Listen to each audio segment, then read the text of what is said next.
حق و باطل کی جنگیں ہوتی رہیں، لڑتے رہے۔ اس میں آدم علیہ السلام کے بیٹوں کے درمیان جو شروعات ہوئی، وہاں پہ بھی دو جماعتیں تھیں، ایک حق پر اور ایک باطل پر۔ ان کے بعد حضرت نوح علیہ السلام کا زمانہ آیا، تب بھی کفر و شرک عام ہوا۔ نوح علیہ السلام کے ساتھ ایمان والوں کی ایک مختصر سی جماعت تھی۔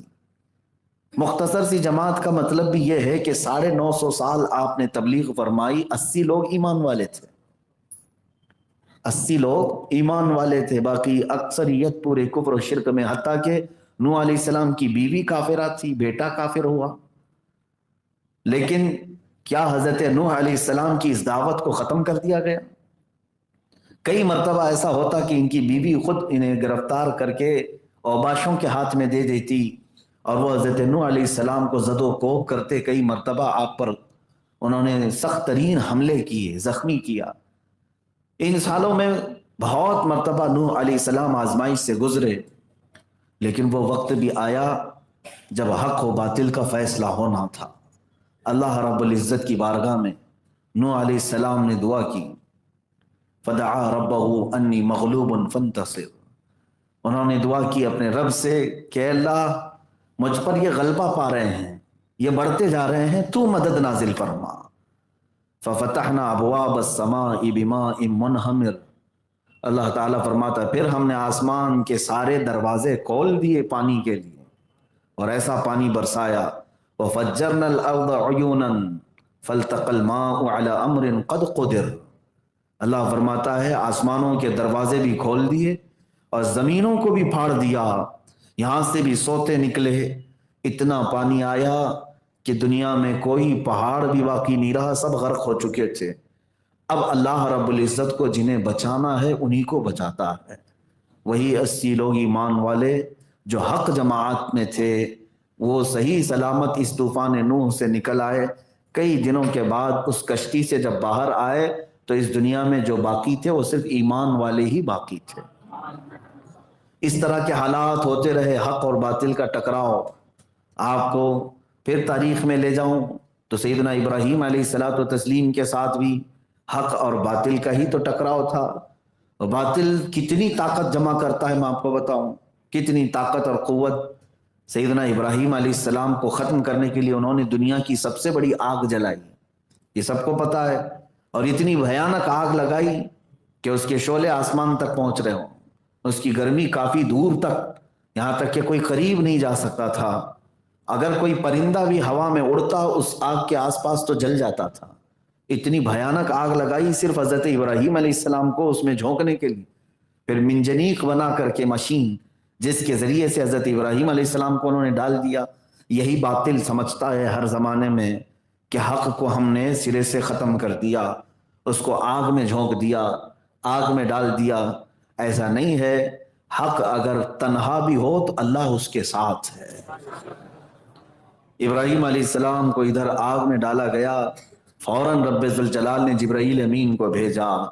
حضرت جبرائیل علیہ السلام سب سے زیادہ تیز دنیا میں جو آئے ہیں، وہ 3 وقت پر، 3 وقت ایسے ہیں جس میں حضرت جبرائیل علیہ السلام سب سے تیزی سے دنیا میں اترے۔ ان میں سے ایک وقت جب حضرت یوسف علیہ السلام کو ان کے بھائیوں نے کنویں میں ڈالا تھا، اور دوسرا وقت حضرت اسماعیل علیہ السلام کی گردن پر جب حضرت ابراہیم نے چھری رکھ دی تھی، اور تیسرا وقت یہ ہے جب حضرت ابراہیم علیہ السلام کو باطل جماعت نے آگ میں جھونک دیا تھا، تو آگ میں آپ کے گرنے سے قبل حضرت جبرائیل آ گئے۔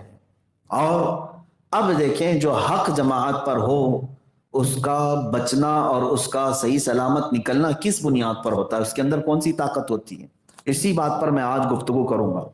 مجھے حکم یہی ہوا، حق و باطل کے درمیان خط امتیاز کیا ہے، حق اور باطل کے درمیان فرق کرنے والی چیز کون سی ہے، مجھے حکم یہی دیا گیا آج کے لیے۔ میں یہی بات عرض کروں گا کہ اب جو حق پر ہوتا ہے اس کے اندر کون سی ایسی طاقت ہوتی ہے جو اسے ان تمام برے آفات و بلیات سے بچا لے جاتی ہے۔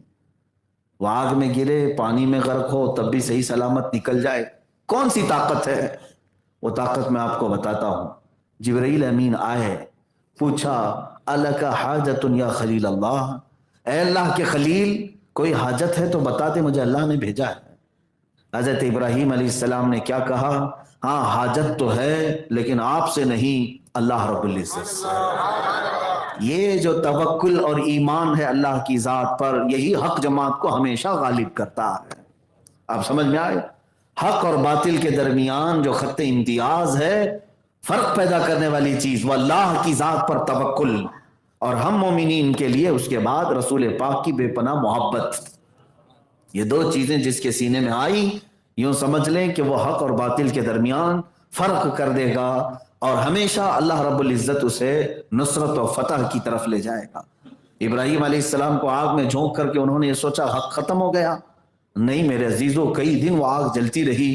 جب آگ بجھ گئی تو ابراہیم علیہ السلام اپنے کپڑے جھاڑتے ہوئے باہر نکل آئے، کچھ نہیں ہوا، اس لیے کہ اللہ رب العزت کے حکم سے ہی اس کائنات میں ہوتا ہے جو کچھ بھی ہوتا ہے۔ جو کچھ بھی ہو وہ اللہ رب العزت کے حکم سے ہوگا۔ ان کے بعد سیدنا موسیٰ علیہ السلام کے سامنے بھی ایک بہت بڑی طاقت تھی۔ فرعون جس نے یہ کہا تھا انا ربکم الاعلی، میں تمہارا سب سے بلند و بالا رب ہوں، خدائی کا دعویٰ کرنے والا فرعون موسیٰ علیہ السلام کے مقابل میں ہے۔ اس فرعون کی طاقت کا حال یہ تھا کہ وہ 1000 لوگوں سے تنہا لڑ سکتا تھا۔ اس کی عمر 100 سال کی ہوئی تب تک کوئی بیماری اس کو نہیں آئی۔ تو یہ تمام چیزیں اسے غرور پیدا کر چکی تھی کہ میں کبھی بیمار نہیں ہوتا، اور طاقت میں سب سے زیادہ، جسے چاہتا مارتا تھا، جسے چاہتا چھوڑتا تھا۔ تو اس غلبہ غرور میں اس نے خدائی کا دعویٰ بھی کیا۔ طاقت و قوت کا حال یہ تھا کہ لاکھوں فوج اس کو سجدہ کرتی تھی۔ پوری کی پوری جہاں جہاں دنیا میں لوگ بستے ہیں تقریباً اس کے فرما بردار لوگ ہو چکے تھے۔ اب آپ اندازہ کریں اتنی بڑی طاقت و قوت کے سامنے اللہ رب العزت نے موسیٰ کلیم اللہ علیہ الصلوۃ والتسلیم کو میدان میں اتارا۔ سیدنا موسیٰ علیہ الصلوۃ والتسلیم جب فرعون کے مقابل میں آئے تو حضرت موسیٰ علیہ السلام کے پاس کون سی بڑی جماعت تھی؟ نہیں میرے عزیزو، چند مومنین کی جماعت تھی، اور وہ بھی بنی اسرائیل، ڈرتے بھی زیادہ تھے، ڈر ان کے اندر بہت زیادہ تھا۔ حضرت موسیٰ علیہ الصلوۃ والتسلیم کئی مقابلے ہوئے جادو کے ذریعے سے، معجزے حضرت موسیٰ علیہ السلام نے دکھائے۔ آخر میں وہ وقت بھی آیا جب فرعون نے اپنی پوری لشکر کے ساتھ موسیٰ علیہ السلام کو ختم کرنے کے ناپاک ارادے سے نکلا، اور تقریباً 1 لاکھ سے زیادہ کی فوج لے کر موسیٰ علیہ السلام کے ساتھ 40 یا 70 لوگ تھے، ان کے پیچھے 1 لاکھ کی فوج نکلی ہے۔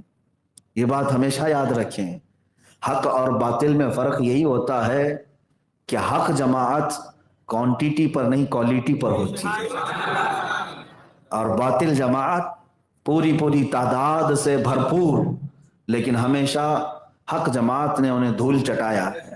ہر زمانے میں یہ ہوتا رہا ہے۔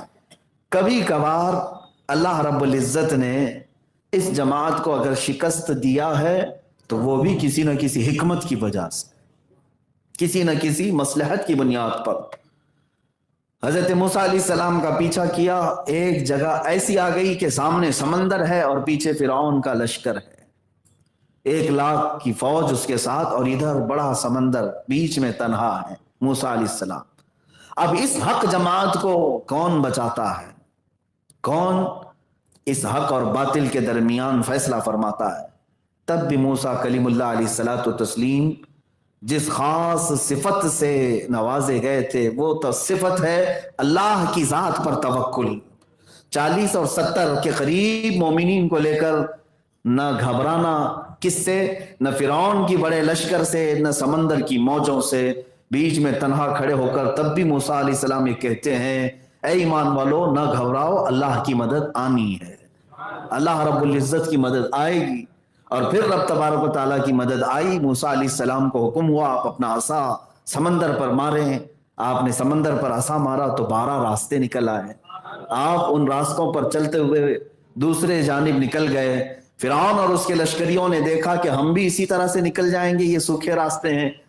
فرعون نے اپنے لشکریوں کو ان راستوں پر ڈالا تو اللہ تعالیٰ فرماتا ہے فَغَشِيَهُم مِّنَ الْيَمِّ مَا غَشِيَهُم، تو اللہ نے حکم فرمایا سمندر کو جیسا تھا ویسے ہی ہو جا اپنی موجوں کے ساتھ، تو سمندر نے انہیں ایسا ڈھانک لیا کہ کوئی انہیں دیکھ نہ سکا۔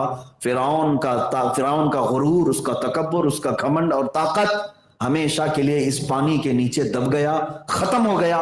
اب ہر زمانے میں پوری طاقت و قوت کے ساتھ باطل حق کے ساتھ لڑتا ہے، اور اللہ رب العزت کئی آزمائشوں کے بعد پھر حق کی فتح کے لیے کسی نہ کسی ذریعے سے اپنی مدد نازل فرماتا ہے۔